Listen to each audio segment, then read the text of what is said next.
nti abazadde bakkiriza ne bafa obuyinike n'aterekera abaana obugagga abaana ne batunda ate basuubulawa tebazzaawo balya buli nabagambye nti emisingi mu nnaku 42 tugenda gigatta mulankyawa kubanga ebigambo ebiri muno tubyetaaga waliwo ebintu bye tuteeka okusooka okukebera as we pursue, as we overtake, as we need to recover all. Have we corrected our mistakes? Tutunulidde ensobi zaffe abavubuka twetaaga ssente, twetaaga okufuna, twetaaga Katonda atuddiseewo ebigenze emyaka egiwedde gyatukwatamu. Naye ekibuuzo kiri nti okebedde n'olaba abaliddawo waliwo ky'obalekera. Abamu basabirira bakadde baabwe baffe. Yes, nyina evidence ku musawo eyaŋŋamba nti abaana abazaalibwa omuntu omulwadde bamusaba amutte awummule. Yayagala bulamu, bo baagala amuweemu empiso emutta. Saali surprised kubanga wabeera wennyini omukyala namwandu naye ebyo ebya namwandu tabiriinamu kubanga yakkiriza Yesu ye bbaawe. Kati asuusiza emyaka 9 ettaka liri mu kibuga wakati. Omwana gwe yali yeesiga ennyo, mukadde we gwe yalekera obusika, ekyapa ky'ewaka yakiteeka mu banka okukijjayo lwali lutalo, naye n'asigala nga nti ye ng'omusika awo wawe ono omukazi amuzaala yamuzaalira ddala agende ewaabwe embaata. Kaakati omukazi oli omukadde wetwogerera ali mu kooti awoza ne mutabani we, asusse emyaka 9, omwana gwe bawoza naye yamuzaalira ddala, yamwagala nnyo, n'amubiibiita nnyo, n'amukwasa byonna. Mwana n'amulimbalimbawo mbw'amugulidde emmotoka amuwadde ne driver. Kati awo n'ayongera omweyabiza n'ebirala bye yali alina ku sayidi ye eri gy'azaalibwa nabyo n'abimwesigisa.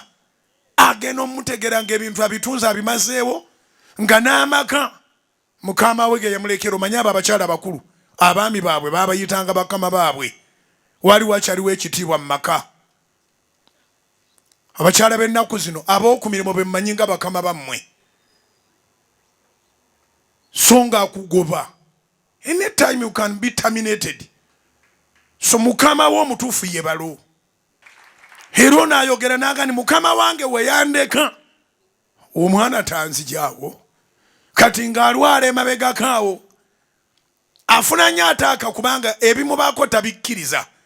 Gwe yali yeesiga talimu wadde akatondo k'obwesigwa, naye kaakati yakalwala emirundi ng'ena nga gidiriŋŋana, yandimulese ajja kuva mu nsi kuba kati asusiza emyaka 9, naye era tekimugaana omwana gwe bagugunala ne mu kooti gwe yeezaalira, tekimugaana kugamba basawo nti mumutte awummule akaddiye, naye ng'ayagala kutta musango, ayagala kubba nyumba yawaka n'akataka ako. Alina omukazi ekimyula. Oba bannanga abantu bajjawo abakazi abasiru, obeera otya n'omukazi ng'oyo owoza n'ennyoko, omukazi n'asigala ng'akufumbira? Mbuuza, ojjawo ekikazi ekisiru ekyenkanidde awo ekisigala nga kikufumbira ng'owoza n'ennyoko? Maama wo yennyini nnyazaala, mwe muli bato, gwe muwoza naye alina emyaka 9. Ate ne kooti ze Uganda zaakulanga erijuzi bagende bamuinterviewinge, babuuliza waka, bagendayo okumuinterviewinga obudde bwonna akola ensobi olw'emyaka gye. Bwe mubanga mugenda kusala musango nga musinziira ku lipooti ze musoma, muba mugusaze bubi. Waliwo kye bayita jury's wisdom. Mwetaaga kukozesanga magezi. Omwana ng'awoza ne nnyina, nnyina temba na kye mumubuuza, nnyina aba agusinze ekiwedde. Omwana ng'awoza ne nnyina nga mugamba tunoonye bujulizi, gwe mujjako obujulizi ali ku ndiri bye muwandiika mubikozese mu kusala omusango. Kooti ze Uganda mutune mu musango egifaanagana bwe gityo kubanga mingi nnyo. Abaana abeeyita abasika tebamanyi na kye baasikira. Mu mateeka ge Uganda nze ge mmanyi omusika si yenna nnyini bintu n'akamu n'akatono. Omusika asikira musaayi tebalina na bye bamuwa kulabirira. Omusika jaye etteeka ly'obusika olabe. Omusika ndowooza oba ayina 1%. Omusika talina bintu naye mwine engeri mu kitwistingamu ne muleeta culture. Interpretation ya culture ganti omusika kati yazeewo oba gwozeewo kale zaako ku baganda bo obusiru obwa bwajjula. Ngambye eki obanga gwozeewo nga kati olaba gwe bba wa mnyoko baganda bo bazeeko tosobola. Nolwekyo omusika yandibaddengamu amagezi n'amanya nti ono maama muwe time nga kitaawe bwe yafa naye alimala n'afa. Teri muzadde mu nsi ayagala abaana be bamusooka okufa bonna. Naddala bamaama asalawo ne bwe luba lukyali lubuto bwe mumugamba nti omwana ayinza okufa oba ye asalawo n'aga nti balirabirira omwana wange. Bamaama be mufiirira ate bo tebabaagalira ddala. Akati omusawo yanga nti Musumba nsabira kubanga nze naakagaana okutta jjajja emirundi egi. Omusawo talina bw'abayita yeeja buzimu famire kukola mulimu bamusasula. Ono omukadde ayina abaana be abali mawanga g'ebweru. Bino ebimmonde ebiri kuno bye byagala afe. Abali mawanga g'ebweru be basasula omusawo. Ate bwe mbagamba nti bane mugobe ebintu ebyewaka temuwulira. Osigala oga nti bujinga atuvumidde abaana. Musajja oyo n'atuvumira abaana oli mukulera kimmonde. Bonna baggwawe waka n'okisigazaawo. Kanne kitandika okubanga obugagga bwakyo kitunulira mulambogo bw'ofa lwekigaggawala. Bano abaavaawo abaagenda e Kampala okukola abaagenda mu bibuga ebyenjawulo oba bali ebweru n'atandika obbaweereza amayembe. Kati kiruma omwana wo okujja okukulambula mu ddwaliro naye nga azza omusawo ebbali n'amugamba mugjeewo ng'amugirawo ki bintu. Kati we need to recover all. Osanga omuntu ng'atudde mu saavisi ng'eno oba ng'atudde ku leediyo ayagala nnyo bujingo era sizoni ya bujingo gye yalangiridde recover all 1 Samuel chapter 30 verse 8 nga naye atudde agamba I want to recover all naye ng'oyagaliza bazadde b'okufa otwale ku bintu. Eneesinzibu nnyo tuyingiramu nga tetuyina akantu naaka ne tulwana nnyo okufuna byonna nga mwe mulina okwagaliza abalala obubi lwe tugenda ne tuddayo nga bwe twajja. Kiwandiike. Enensinzibu nnyo tuyingira tetuyina akantu naaka. Enkokola n'ozitandika eddogo n'olijjayo emmundu n'ozijjayo amasasi n'otta abantu n'osenda ebyalo n'olwana to possess everything and at the end of your life you go empty hands. Oddayo nga twena kyolina. Mazima ga Katonda ne bw'oba jjenero mu ggulu nyota tezikola. Mu ggulu eyayingira amagye n'ataagayingira bafaanana. Kasi toddayo eri wali omukulu ogwo Katonda kitaffe. Kati gwe nsaba weebuulirire oyagala ebintu nnyoko n'ekitaawo ke baakola kabalekere akyaliwo mwongereko bwongezi ate bwe baba bafudde nga bagenze ffenna gye tuteekwa okulaga beeramu amagezi omanye nti tebazibye ntaanaayo naawe olunaku lumu oligenda. In fact abavubuka mbabuulirira obanga kisoboka ate nga manyi kisoboka mulwana okuba nti tewaliwo kintu kya mukadde kivaawo neki byonna mubirabira bulabiriza ensalosalo muzikuume ebizimbe mubirongoose ebizimbe bitandika okuzaala ssente obanga ali mu kyalo ettaka mulisibeeko faamu mulundireyo akoowa mu bufumba jalabirira embuzi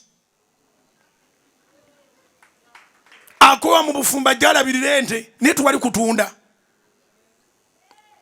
Ekibuga gwe kiremye omulenzi addeyo ewaka muteekwa okubaako ewammwe naye guno omulembe ogutunda ewammwe ne gutunda n'amalaalo abakadde abaateekateeka obali baziika ne mubasengula kiro nga ne gye mubalaza temumanyiiyo ebikolimo muli biddawa. Recover all but check yourself. Ngambye eki? Recover all but check yourself. Sitaani bye yabba byonna bikuddizibwe naye weekebere. Mwana omulala ali muno mu Kampala juuzi yaleeta omugagga n'amuguza amaka ga kitaawe ne nnyina. Yes. Mbuuza nti byatandika bitya? Alina ambitions, ayagala kgenda Bweru, ayagala kgenda kusoma Bweru. Abazadde tebakifunyeemu buzibu. Agobye ku byebweru abigobye bwe bigaana luzabira bikabitwala sente nnyingi. Oba ani abagoba mu Uganda? Bitwala sente nnyingi. Akati n'agenda akolagana n'omugagga omu ku abo abatalina mitima mu Kampala. Ne bateesa amuguza amaka ga kitaawe agali mu kibuga wakati wano. Kaakati abakadde n'abalimba nti scholarship gye yafunye beetaaga photocopy z'endagamuntu, beetaaga signature, balina n'empapula ze bagenda okuweereza zisayiningibwe. Maama ne taata ne bawaayo photocopy za endagamuntu n'obufaananyi bubiri nga ne copies bazisayininzeeko, n'aleeta n'eziri zayita form kungulu akuteekako birala bifaananyi bya USA biki kubanga byangu byakudownloadinga ku website n'ojjayo logozi za US ne bendera zaabwe kungulu bye biriko. Eno gye babikula okuteeka sayini ndagaano za kutunda, batundidde ddala ne batunda okusinziira ku yabafera. Omwana nno si mwebolereza actually ekisinga obubi ng'ali omulenzi ogwo mu famire ye mulenzi omu gwe baazaala. Bw'obanga ozadde weewalenga okusinza gw'ozadde. Kiwandiike, bw'obanga ozadde weewalenga okusinza gw'ozadde. When you give birth, avoid worshipping what you have birthed. Stop worshipping your sons, your children, your daughters. Mwina akaana akawala ke muzaala ng'olina balenzi bokka, precious. Mubaayo n'ekana akalenzi ke muzaala, mommy's boy, kali kamu kakuze mwakafuula kasiru kuva buto mukasinza businza. Kabatunda bannyina baako bagenda okujja. Waayitawo wikisinga 2 omugagga nti yatwala obufaananyi bw'abazadde n'atwala ne photocopy. Guli omusango tosobola kugusinga mu kkooti nti obinunule. Abazadde be baatunda setup ya mwana, tebamanyi kye bakoze. Obufaananyi, photocopy y'endagamuntu, signature. Kati bino mbyogera si lwa kubanga nina olugambo ku bantu betujja abajja tusabe. Naye waliwo kati gwendi mu kulabula.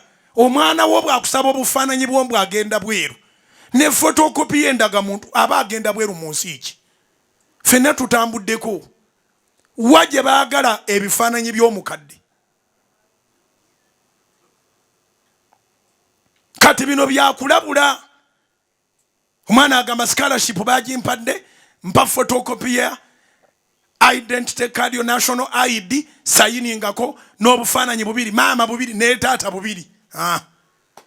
Enkyanga aleeta ebintu omugugu bweguti fayiro, kumbe byayagala yabimanyi. Ate bantu mweke mbabuulire, nabagambye you must recover all. Eno enjiri erimu amafuta mangi nnyo, naye wuliriza nnyo waleme okubawo ekikuyitako. Ffenna nange naawe agamba nti wasoma mbwe balooya tosayininganga ku mugugu gwa mpapula ziwe nnaku oba wiiki. Kasooya banga oli aleese empapula nnyingi ng'ate by'osayiningako si bye bisooka kungulu, biri munda. Ne bwe biba bye bisooka kungulu, empapula ennyingi muteekwa oziyisaamu amaaso abantu nga 5 mutegere kiki ekiri mu mpapula ennyingi. Mpapula nnyingi sayininga kupakusa mwana wo ayinza n'okuba nga ayagala osayininge ng'akugulire n'emmotoka awo haliya kumba akwanguya kutta haliya up and die. Kubanga ono omukadde omu ali mu kooti mutabani we yamugulira haliya n'amuwa ne driver. Kati amaka mukama we ye mwami mwakitegedde. Sara yayitanga Ibulayimu mukama wange. Amaka mukama we ge yamulekamu. Omuvubuka ayagala agatwale gwe bazaala si gwe baadoptinga gwe bazaalira ddala. Naye yamusimba emmotoka awo. Omukadde nalowooza nti ono omwana ate mu b'enzaala yasinga amagezi. Kati bali mu kkooti. Namugamba tojja kufa nga towangudde musango ogwo. Tekisoboka. Era bwe guli bagumuwangudde gwonna omusango bwenjoguyuwa ku Soloti TV kitegerekeke nti abalamuzi b'e Uganda beetaagamu okulowooza bwe guli bagumuwangudde. Kubanga bali mu kumubuuza baleeta abantu babuuzaawo bakiraaka interview bazitwalira waka gwe mujjako ebibuuzo mukadde ate mulwadde ate ye nannyiniwo awe waali awawe naye mukama we omugenzi bba. Kati mubuuza ki? Omulenzi asinga ennyina. Omulenzi asinga ennyina. Nze sirimba bwe nkugamba ekigambo mbanja kikolera kyesiikole sikyogera. Mbagambye nti omusango bwe gulisinga maama ow'ekyenda n'okusoba nja kuguyuwa ku Soloti TV gwonna. Tuddemu tunoonya abaagusala. Baagusala balina ewaabwe gye babazaala oba nedda. Mukadde muwa akaseera affe bulungi. Munnange nabadde nkyakunyumiza kino ekimmonde ekyatunda ettaka n'ennyumba abakadde mwe bali nga tebakyalina amaanyi gagenda kukola birala. Basayinize bulungi nnyo. Omwana agenza omugagga yayisaawo essande nga 3 ne balyoka bajja bano ba court blocker. Kifo kyonna baagala kikondoni nga bakiteekako ebibaati. Abazadde ne babuuza ndi kiki? Kwekubira bawula baabwe essimu andi balina ono omulenzi gw'omuzaala omu ne mumusinza. Abaana bonna babeera baana. Mbeegayiridde nnyo abooluganda. Abaana bwe baba baalamye omuwala bw'aba yalamye abeera mwana nnyo. Mubeere n'abaana mubakkiririzeemu. Abasinza okubonyaabonya ensi eno balenzi. Abusalomu tiyali muwala. Ayagala okutta kitaawe Dawudi. Waliyo abantu b'ogamba nti nja mutta. Naye Dawudi ye muntu yekka Bayibuli gweyogerako Katonda gwe yagamba nti alina omutima ng'ogwa Katonda. Yamufuukako amafuta naye yamweroboza kubanga they had a similar heart. David, how can you dare? Absalom wake up to kill his father, to character assassinate. Israel yonna n'agitegeeza taata bwali omubi. Taata mubi nnyo. Singa ye kabaka, singa buli muntu alina kyayagala.